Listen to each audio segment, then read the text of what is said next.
This video is brought to you by PlayTracker. Stick around at the end to find out more hot stuff.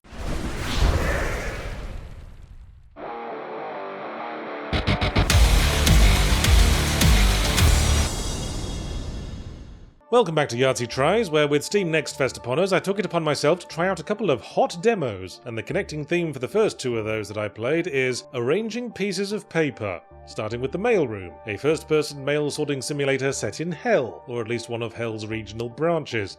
Ooh, tubes. Burn all mail that looks like an advertisement. Burn all mail from companies selling services or goods. Well, that's the same as an advertisement, isn't it? Well, that was fun. Be ungovernable, that's my motto. Especially on your first day of work. Gotta show them who's boss.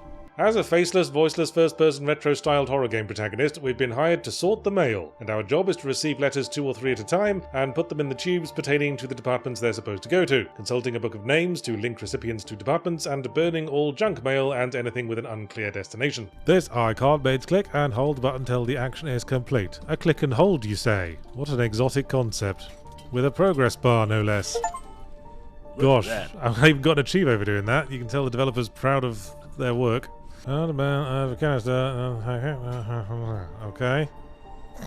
So far, so Papers, Please, to which the Mailroom is overtly inviting comparison, by mentioning Papers, Please in the blurb. But this is no Papers, Please, because for the umpteenth time, a Papers, Please knockoff forgets to add the time limit. So again, there's no pressure, and we've all the time in the world to meander our way through checking the names.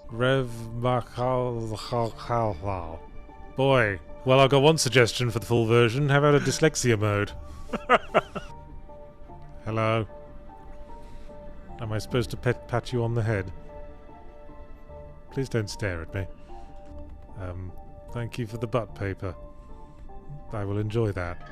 I'll insert it into my hot tube. But the Mailroom is also trying to be Inscription on top of trying to be Papers, Please, and does the whole thing where you have different rooms to explore and mysterious characters and some kind of intrigue to explore on the side of the main task, as well as a similar retro-style effect applied to the graphics, but I don't think the game benefits from merging lanes.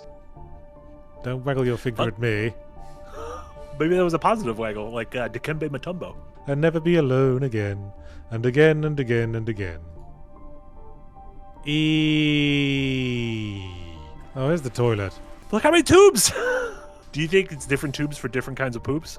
Checking the letters is made needlessly complicated by having to interact with the physics, press the examine key to make the words close enough to be legible, and rejecting them doesn't have the bureaucratic catharsis of the Papers, Please red stamp because of the rigmarole involved in having to go to another room to find a log to start up the furnace before you can burn the junk mail. Well, it might be time sensitive, but it's not pertaining to anyone who works here. Gosh, the thrills and spills that this genre provides. Hello. I was just distributing this frog. Well, turn the bloody lights back on. My advice to the dev would be to streamline the primary gameplay loop a bit. Make it like the mail sorting minigame from Zelda Wind Waker, but with big titty lust demons. And the Pieces of Paper theme extends to our second game, Map, a game about maps. A colourful third-person island adventure that centres its gameplay around maps, as could be inferred from the title, and the way all of the spoken dialogue is just people saying the word map over and over again. Any liquid coming out of your face is a sign of horniness. I don't know, I regret it after saying it. Do we want to examine that principle? I would prefer not to. Okay. Especially if you're around someone who has a cold and keeps sneezing. Oh my goodness. Snot makes me so wet. The premise is we are legally distinct Dora the Explorer. We're on an island with a bare-bones coastline map that doesn't indicate where we are on it at all, as well as a complete absence of a compass. And our recurring task is to find a specific landmark on the island and mark its position on the map, which doesn't sound like much, but I found it surprisingly rewarding, with the little drum roll and the star rating based on how close you got. Ooh. Oh, 0.0! Where are you? Why? How are you talking to me? It is weird that they haven't even told us. Do we have a phone or something? Are we in a world that they're talking to us from above? All threaded together with a bit of third-person exploration and the little story playing out with the multiple colourful characters in the crew. Although I did wonder how they were talking to us when we're the only visible character in the game. Maybe they're our alternative personalities. Well, according to this map scale. Oh, that's all. Yeah.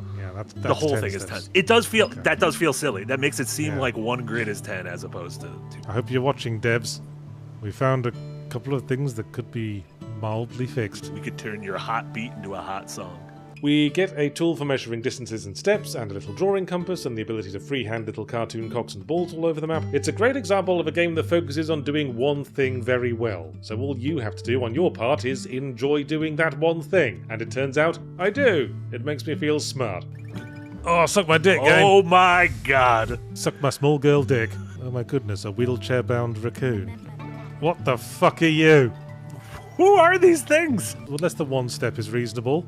I mean, no one would say, how dare you just leave me one step away from my destination? How am I supposed to get the rest of the way? All in all, I'd definitely check out the full release. It seems like the perfect game to teach the basics of orienteering to any small children you intend to abandon in the wilderness at some point in the future. Now let's escalate things from moving bits of paper to moving bits of card with our next game, Forbidden Solitaire, which I played for the main reason that I couldn't for the life of me figure out how the game works just from watching footage of it, and that brought back nostalgic memories of all those weird Solitaire variants they used to pack in free with Windows 95 that I couldn't make head or tail of either. Oh, is this a creepypasta? This is one of them creepypasta games. This is some classic pre-rendered ident shit. Oh, I love it. Bloodrock, Gravewood. That's just taking two creepy words and jamming them together. Wood is my favourite creepy word.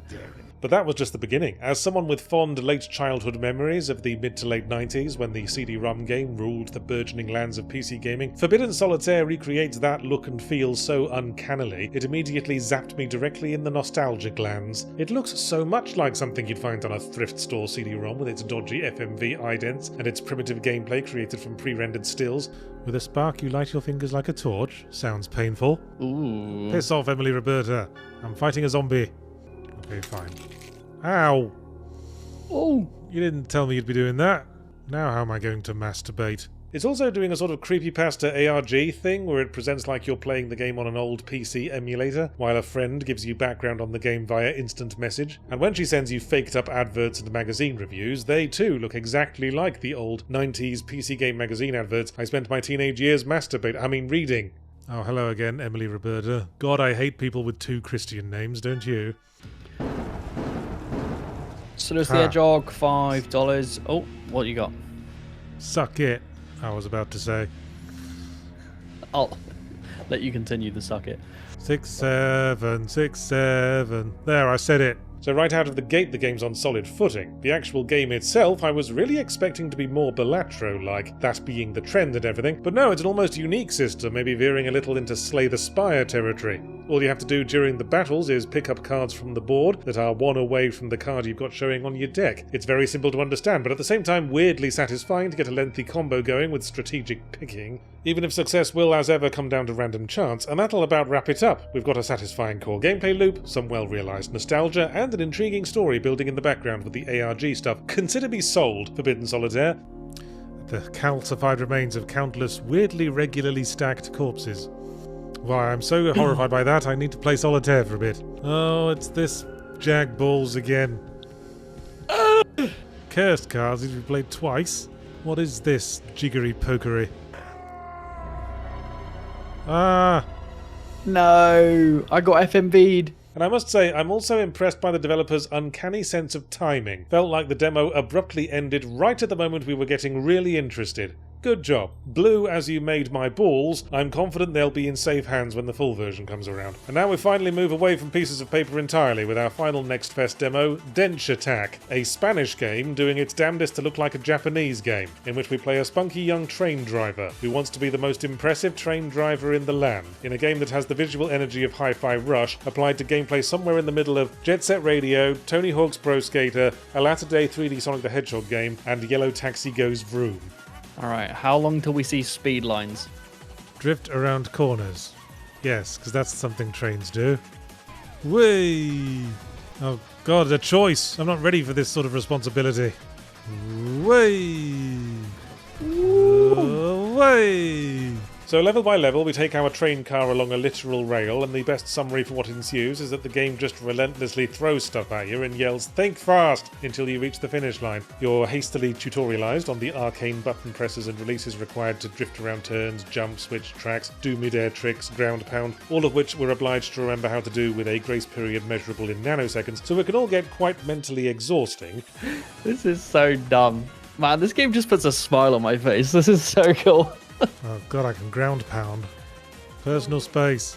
Tiger Wolf says this is an awful lot of onboarding for a single mission. I agree, but do you know what they say? All aboard?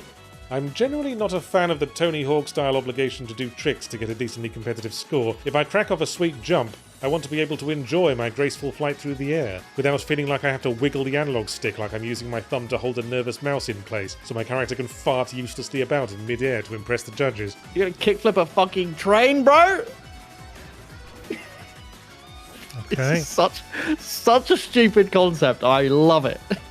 Yeah! Yeah. I'm riding the Ferris wheel.